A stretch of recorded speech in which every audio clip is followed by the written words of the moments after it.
Are you ready? Hey, everybody. Hey, Pop. Hello, everybody. People in the back. Welcome, everybody. Welcome to the Inner Loop. Welcome, everybody. Welcome to the Inner Loop. Without further ado. Okay, so without further ado, we're going to get started. We should get started. We're Yeah. rambling. I'm rambling. We're going to get started.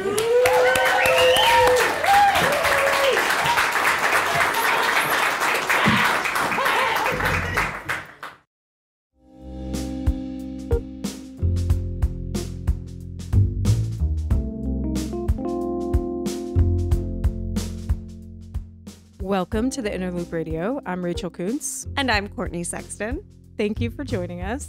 If you haven't already, please remember to subscribe to our podcast, leave us a review, and check out our website at theinnerlooplit.org. For any new listeners out there, here on the Inner Loop Radio, we delve into all things creative writing, whether that be inspiration or craft, publishing or editing, how to make a living, or just how we all sit down each day in front of an empty page. We invite local writers and friends on the show to talk about their writing journey, what inspires them, or to delve deeper into craft. On today's show, we want to talk about being inspired by mythology and surrealism. I love this topic. I'm Right? excited about it. Yeah. Yeah. I mean, maybe mythology more than surrealism because they're kind of very separate in my head, even though they maybe I feel like shouldn't they're be. pretty similar. Like when Yeah, I was for sure. There's thinking overlap. about this episode, I was like, oh, these are actually like right in line with each other. All right. Because it's like using Tell me sort of more. illogical things to describe like Well, and also like that, the idea of allegory, right? Right. And that comes into play with surrealism a lot. Although, like, I'm trying to like magical realism, surrealism, mythology, and like what is the Venn diagram of those? Like, I that's feel what like there I'm- is a Venn diagram right? and there's like a little section where they all Yeah, overlap. yeah. Yeah, totally. I'm also having a hard time like parsing it apart in my brain of like visual and literary Yeah. arts in those sections. Yeah. But Yeah. I think that, I mean, we talk about like how art influences writing all the time. Totally. So I think that, yeah, those surrealist artists and visual art is,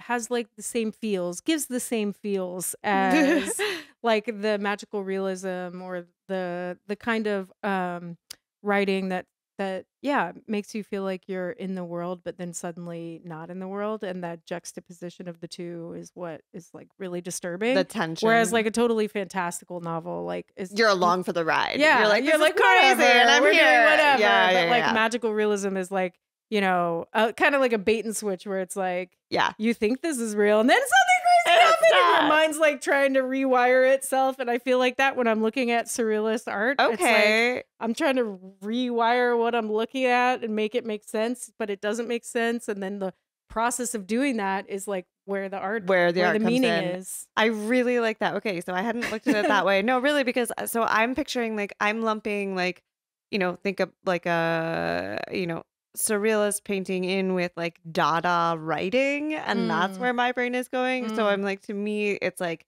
not accessible, where the magical realism makes it like weirdly more accessible. Yeah. So I like that description of the like transformation that happens with the painting as opposed to the like actual alignment of like Dada-esque writing that's like yes, no, yes. Like that's like that's what you would see on the page, right? So Funny. yeah, no, cool. That's Yeah, and I was thinking about like sort of all writing that kind of skips logic. Like I was kind of thinking about this whole thing in like the great books context because I studied the great books of Western civilization, Yes, and I'm putting yes, that in quite. quotes. Everyone who's listening, Quite. I'm doing air quotes because it sounds The so classics. snooty. But so much of that was classical Yeah. stuff, and the Greeks and the Romans, and and mythology is interlaced in all of that. It's Mhm. interlaced in all of our lives. Like think of how many things are named after Greek gods, and Exactly. Roman gods. Yeah. It's like everywhere all the time, and we don't even register it until we are like trying. But anyway, I was thinking about my classical education Mhm. and all of the people who subscribe to like pure logic. because we studied philosophy. So, Right. all of the young students who were like, well, it's logic and logic is king and logic is the only thing that matters.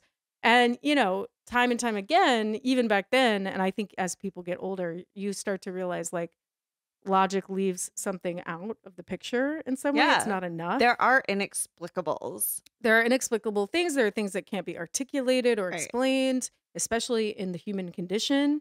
And so I was thinking about writing and art and, how we kind of get around logic in some ways in order to try to articulate the human Sure. experience. Yeah, So, juxtaposing images and not saying how they're related, just putting them there together. and saying, you figured this one out. And and just the experience of it creates meaning. Yeah.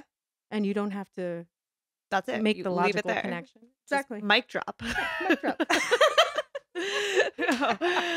No, it's true. I mean, it's funny. I am not at all. I am not math minded, but I think about that. Part of it is, to me, the inaccessibility of the philosophy of mathematics, which is Right. one of those things. It's like beautifully magical. I was gonna trying say, to tap even in, math like, is so, that's what I mean. yeah, Trying totally. so hard to tap into those like things that logic cannot explain. Touch. Yeah. Yeah. Yeah. Anyway. Well, I feel like I'm gonna stop us while we're taking a While breath. we're like on because I feel like our journey here we today. can go on and on and on, and I want to get our next guest in so that she can geek out with us. Amazing. So coming up, we will bring in a poet who's also inspired by surrealism and mythology to join the conversation. So stay tuned.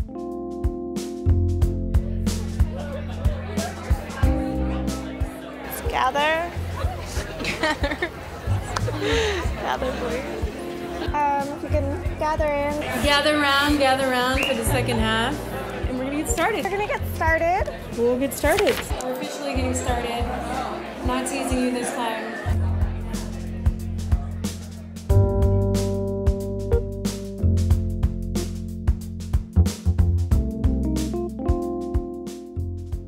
Welcome back to the Inner Loop Radio. We've been discussing mythology and surrealism, and now we'd like to welcome Lora Robinson, author of the poetry collection An Essential Melancholy from Akinoga Press, and our May Authors Corner Spotlight. Welcome, Lora. Woohoo! Thanks for having me. Good to be here. It's so great to have you on the show, and I'm so happy that you inspired us to talk about this topic because you heard us geeking out a minute ago, and so I wanted to bring you in and let you join in on the geekdom. So tell us, what's your favorite myth? Let's start there. That's like hot takes right off the bat. Geeking out is my love language, so this is perfect. I've always really been drawn to the Persephone myth, especially in us too, clearly. Clearly. But in recently there's been like a retelling of it. I don't know if either of you have heard of Lore Olympus. It's a webtoon series. And it's a visual retelling of the Persephone myth, and it's amazing and it's great and I highly recommend. But that really, I found it when I had first started writing this collection, and it just reminded me of how much I loved mythology. And the primary characters are both women, which doesn't always happen in Greek myths. So amazing. I can tell you that I did a retelling of the Persephone myth in the 6th grade when I had to write a book about mythology. So I'm with you on that one. I love that. Those pomegranate seeds, man. Right? I literally it's the pomegranates. Yeah. It's the pomegranate. Oh my god. Yeah. I Anyway. love it. Okay, what about your favorite surrealist artist? Do you have one? Oh, or maybe a specific thing? I really, this is going to sound like such a red flag, but I love Francis Bacon. Yeah. Yeah. Fucking psycho, pardon. So but, like, crazy. in such a good way. Yeah, like the best kind of psychotic, like red flag behavior. There's just so much violence and like reconciling with identity in his work that I think is, to me, he's so much different from the other surrealists because of that. And that's I don't know. Well, that's a perfect segue into my next question. Yeah. I meant to mention earlier, but I was, when I was thinking about this topic, I was thinking about myths and all the myths and how just violent and misogynistic they are. Even though I love them, there's always that aspect of them when you go back to and read them, and you're like, Ugh. I don't know, what to do with this. Yeah. So I was reading some of your poems, and with this in mind, thinking about how do we like sort of navigate this misogyny when we're like reflecting back on myths.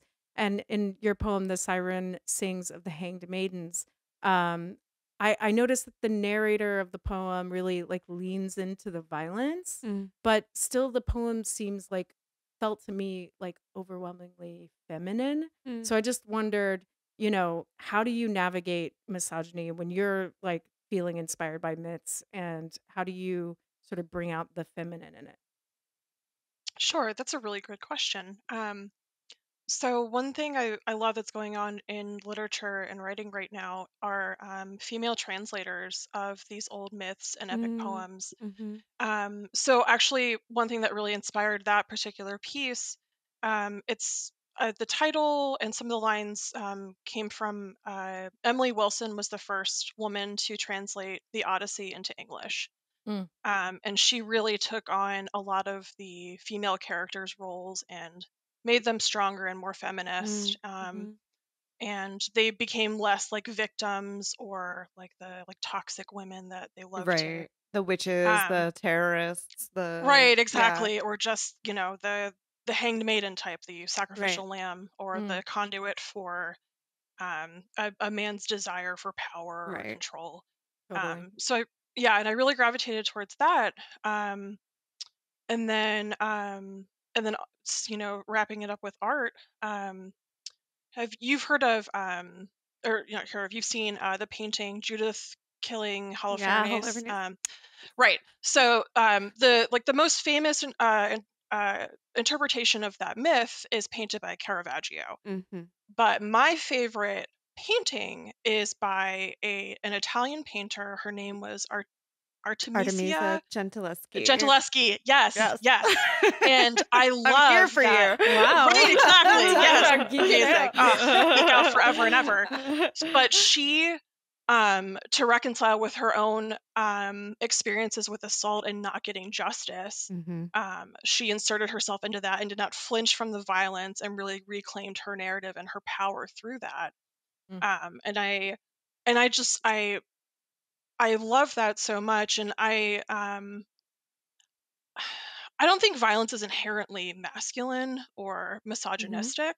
Totally. Um, and I think if you've been a victim of violence and you distance yourself from it in that way, I think you're really selling yourself short in your healing process, because you have to understand that this is something that you experienced, and also there's a cycle of violence, and if you don't acknowledge that you've been sucked into that cycle, it's going to keep perpetuating.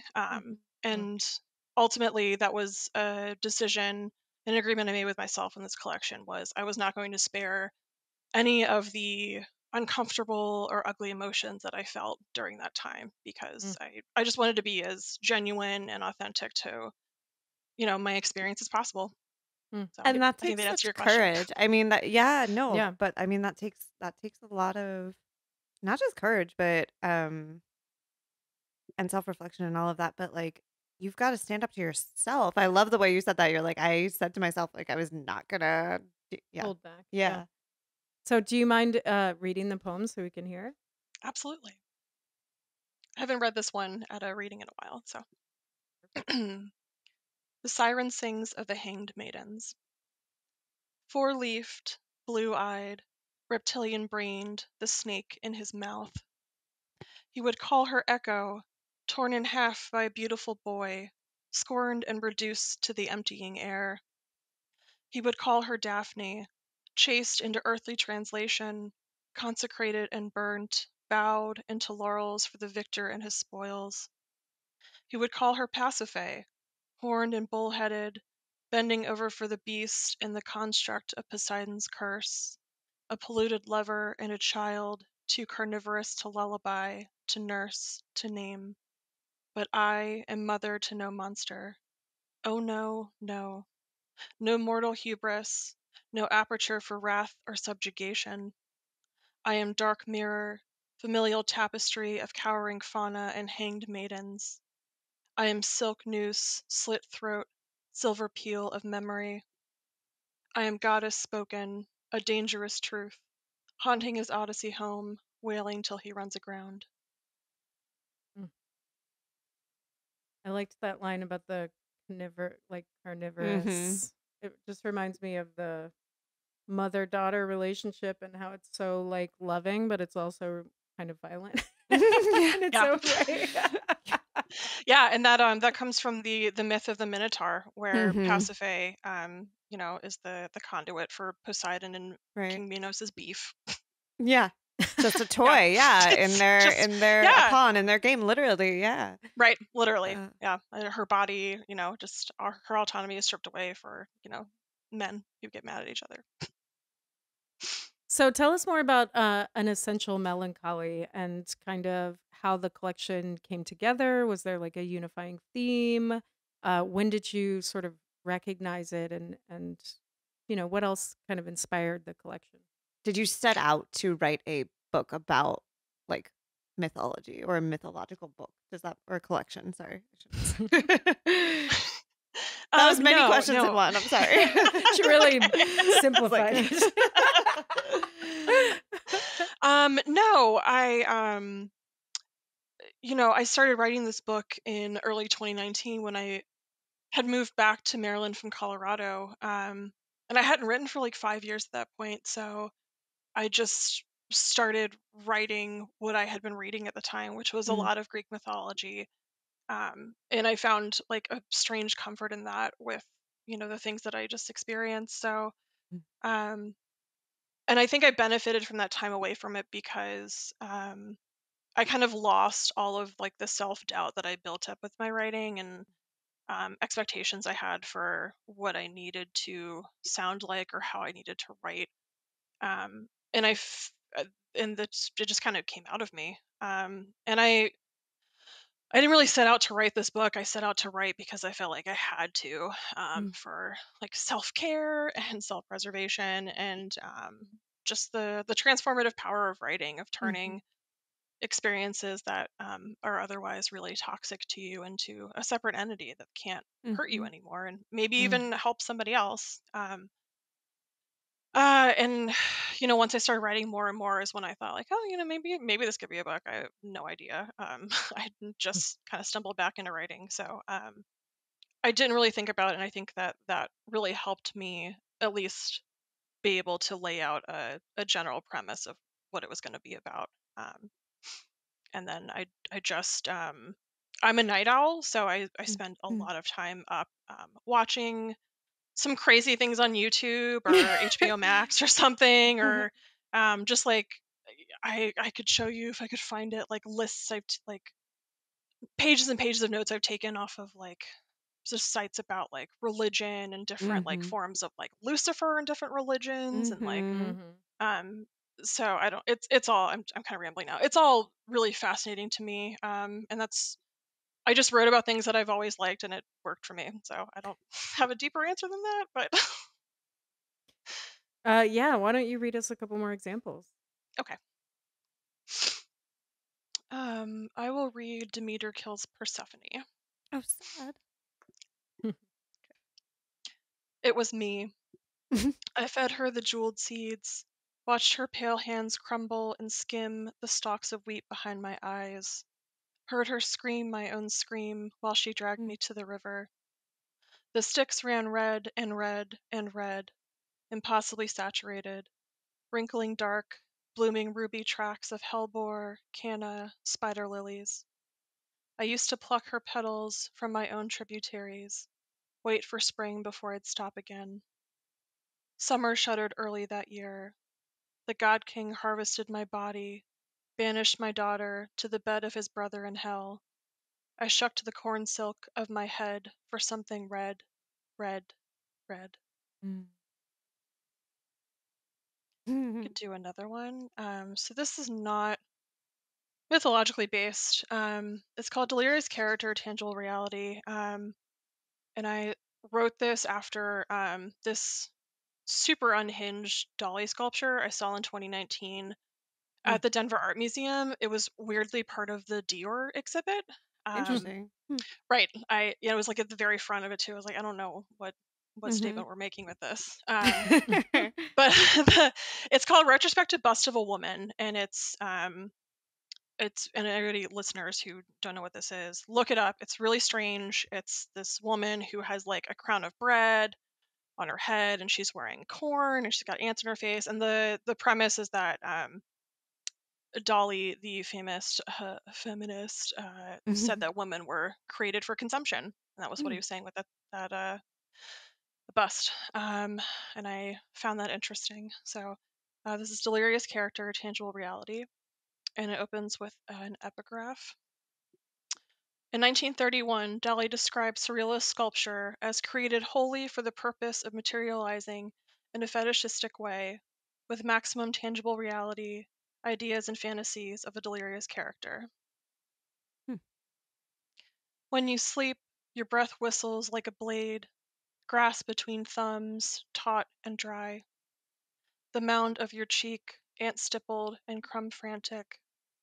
When you dream, you are collared with cornstalks, limp as your severed tongue. A crown of bread balances devout expectation with the promise of flame, matrimony, and hot lead. And the Word was made flesh and dwelt among us. You were created for consumption, ground down and kneaded, or pitched loose to the cold barn. Part your lips, here it is, the trough, the first act gun. Spread your legs, here it is, crushing void, your way out. Really, what's another mouth to feed?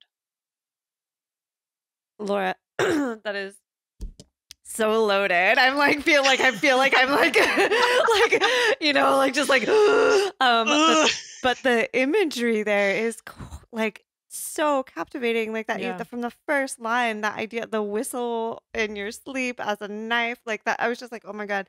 I think of my partner and the way he snores, and sometimes I'm like, what are these sounds coming out of your body? Yes. But to turn that into such an incredibly like arresting image, wow. Just yes. Good. Yes. In all. Thank you. Thank you. Yeah, that's one of my like more dream logic poems in it. I think it's where I got more experimental with my imagery. But I really like the way that it turned out, and it's experimentally shaped on the page too, which I still don't know what I'm doing with that form, but it's fun. So absolutely, nice, amazing. I think we have time for one more. Awesome. Let's see. I'm gonna do a short one. It's one of my favorites. It is incredibly short, but it just leans into that weird imagery and surrealist feel. Lean into the weird. We love the weird. Lean into the weird. We love weird here. I am weird. It's my personal brand. It's called A Prayer for the Plaster Cloud Cover.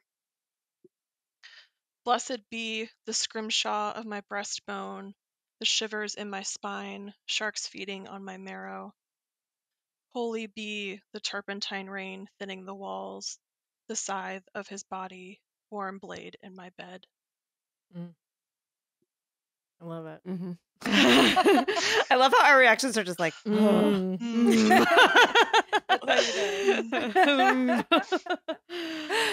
All right. Well, this has been such an amazing discussion. You can find more about Lora, read more interviews and articles, and buy her poetry collection, An Essential Melancholy, on our website, theinnerlooplit.org/authors corner.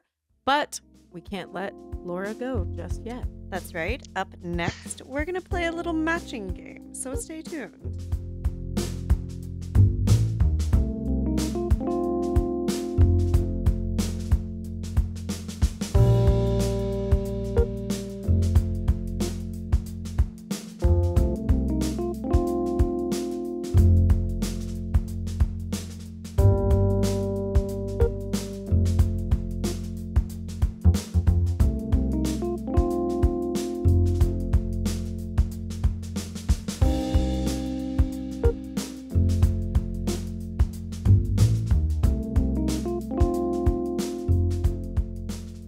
Welcome back to the Inner Loop Radio. We turn now to a little matching game where Courtney and Lora will have to match a famous surrealist piece with the myth that it represents. I don't know how. That's right, ladies. Not only writers are inspired by myths, so were the surrealist painters.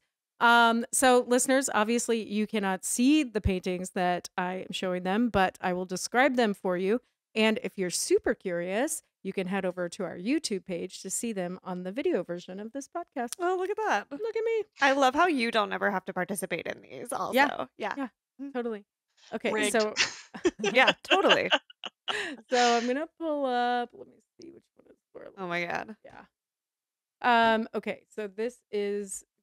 Lora, do you know how to say this person's name by chance? Chirico, maybe. Del Chirico. I think that's right. That's it. You Del got Chirico. it. Oh, look at you. You're so smart. I told you I was an art history major. And they like rammed that shit into you. Okay. Sorry, I doubted you. All right. I mean, it was 20 years ago, but Anybody? Oh, I'm supposed to describe it. Describe Okay, this, yeah. so this shows a woman who's like reclined with her arm over her head, and you can see her breasts, and she has a blanket over the lower half of her body, and in the background looks like some kind of tower. She's in the shade, and the background's in the sun. Yeah, there's a lot going on there. Going on. Oh yeah. She looks stone-like. Mm-hmm. Yeah, I wonder if it's like a Medusa. I'm thinking of like a Medusa thing. Yeah. But it seems very not obvious if it is. It's not Medusa. It's not Medusa. Is the answer. This is Ariadne. Cheating Courtney. Yes, here we go. Ariadne is in the foreground of this image of a desolate square rendered by Chirico's distinctive broad forms. And according to the Greek myth, Theseus abandoned his lover Ariadne on the island of Naxos while she slept. Right. Good work, Theseus. Theseus, you jerk. You jerk. Is she related to spiders? Am I making that up? That's Arachne. Thank you. Oh yeah, it sounds similar. So it does. See why you went there. All right, here's this one is one of my personal favorites. Wow.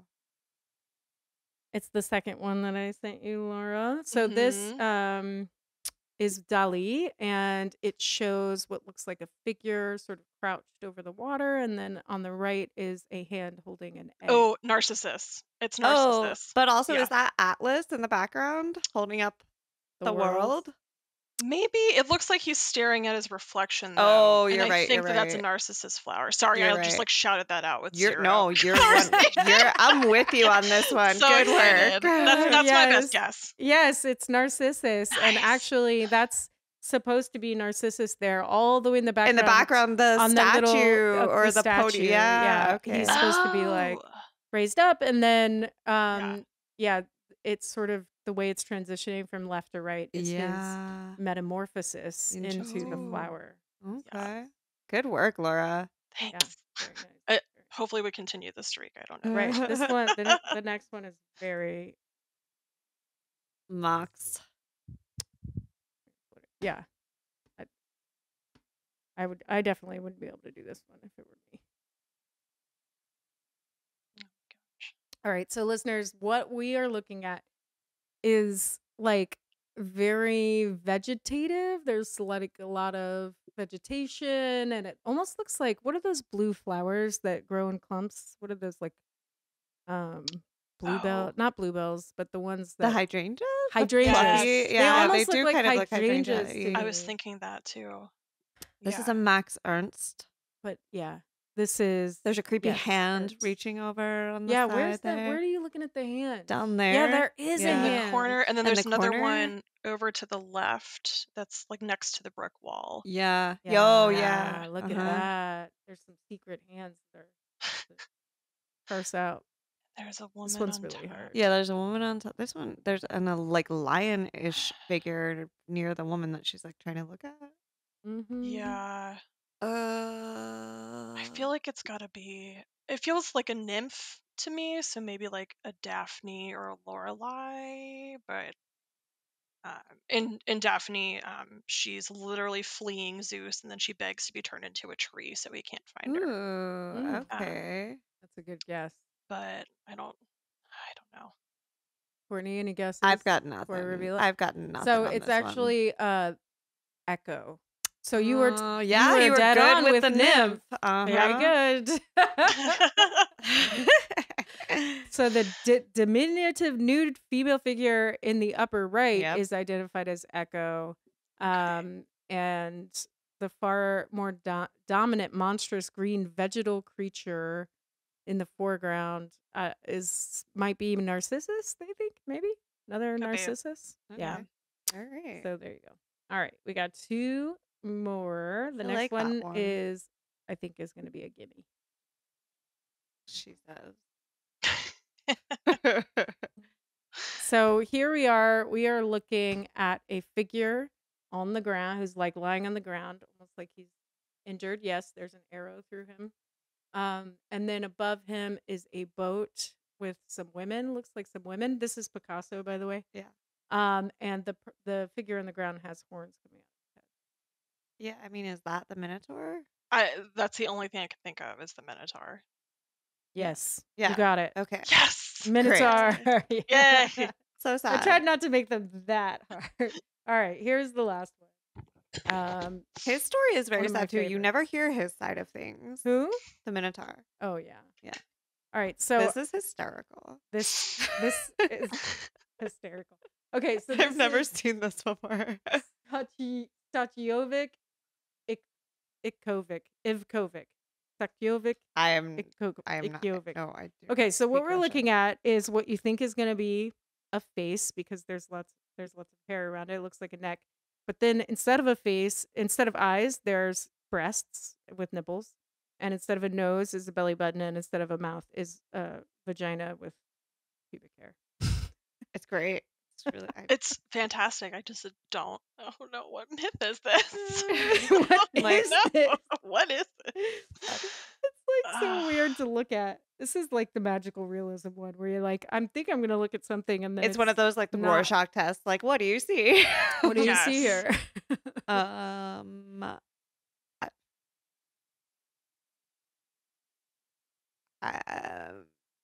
Medusa, because it's a Not a head. bad guess. No, that's. I mean, not. But shoot. Oh.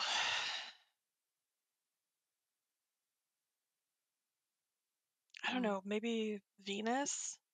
Oh, that's like Or a Venus Aphrodite. Milo kind of area. Yeah. Oh, that's a yeah. good guess Good call. too. Yeah. So it's actually Balbo, who I had never heard of. Have you heard No. of neither of you? Okay, Nope. so Balbo was let's see. This picture is drawn as Balbo, who was described when she saw Demeter next to the well looking for the daughter Persephone. Brings it full circle, Laura. So bringing it full circle. Yes. I was like, one of these is gonna have something to do with Persephone. I'm gonna be Yeah. like, sorry, no idea. And yes, so I don't know. It has something to do with Demeter and Persephone. Balbo, who's the goddess of fertility, sex, and It's not sexuality. known what she told Demeter. Interesting. Yeah. But women see through nipples, apparently. Yeah, that's because they Just- react to temperature. Yeah. so. Hey. And they can tell you when Hey. it's raining, right? Oh, I bet. Okay, so this actually does another full circle. So, in the retelling that I'm reading right now of the Persephone myth, she starts out being told that she's supposed to be like an eternal maiden goddess. So she never, Mhm. she remains a virgin. She never Right. takes a lover. But it turns out she's actually a fertility goddess. And that's how she Ah. discovers that Well, she's that's the quite goddess the of opposite. spring. Right. Yeah. Right. Well, but her mother kept it from her. There's a whole other a bunch of stuff that goes into it, but I wonder if that's actually more a canonical thing, and that's what Balbo was telling her mother. Well, this has been a super fun episode. Enlightening. Yeah, thank you, Laura, for coming on the show and Of course. having some fun with us. Yeah. Thanks for letting me geek out with y'all. It was Yeah. awesome.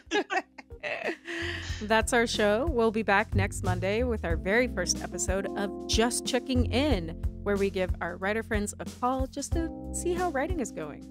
And if you want to learn more about The Inner Loop and all of our programming, including Author's Corner, visit us at theinnerlooplit.org, where you can also, donate to support us and local literature and literati like Lora.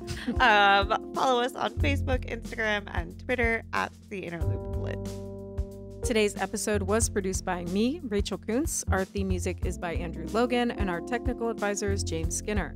Thanks again to Lora Robinson for joining us on the show. If you enjoyed today's episode, be sure to paint your feelings. Or better yet, leave us a review where you paint your feelings.